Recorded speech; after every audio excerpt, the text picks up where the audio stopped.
সাতক্ষীরা সদরের প্রাচীনতম সরকারি প্রাথমিক বিদ্যালয়ের মধ্যে অন্যতম ধুলিহর সরকারি প্রাথমিক বিদ্যালয়। 1885 সালে প্রাথমিক বিদ্যালয়টি স্থাপিত হলেও কার্যত অবকাঠামোগত উন্নয়নের ছোঁয়া লাগেনি বিদ্যালয়টিতে। ঐতিহ্যবাহী বিদ্যালয় হওয়া সত্ত্বেও শিক্ষার্থী অনুযায়ী রয়েছে শ্রেণীকক্ষের সংকট।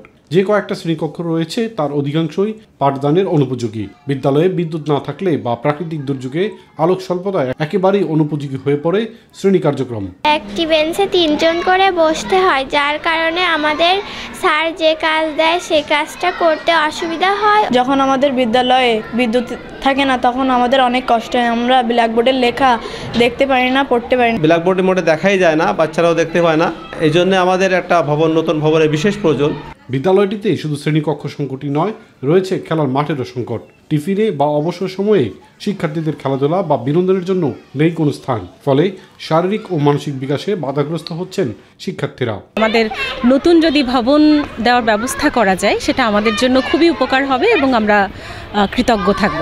সরকারি সম্পত্তিতে শিশুদের জন্য একটি মাঠের ব্যবস্থা করা হয়, তাহলেও খেলাধুলা করে শিশুদের মানসিক বিকাশ করা সম্ভব বলে আমরা বিশ্বাস। শ্রেণীকক্ষ ও খেলার মাঠ সংকটের এমন চিত্র শুধু এই বিদ্যালয়ই নয়, সাতক্ষীরার অন্তত 242টি শিক্ষা প্রতিষ্ঠানে রয়েছে এমন চিত্র।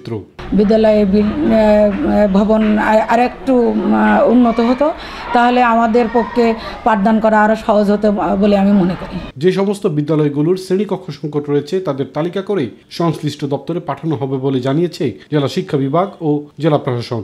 আমাদের প্রত্যেক মাসে যে সমানের সভা হয় সেখানেও আমরা এটা নিয়ে আলোচনা করে এই পরামর্শ দিই। এবারও সেই পরামর্শ দেওয়া হয়েছে।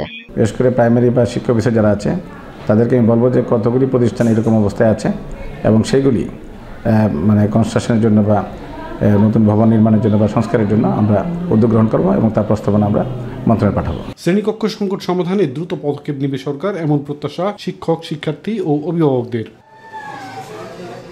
ইলিয়াস কামল, মাই টিভি।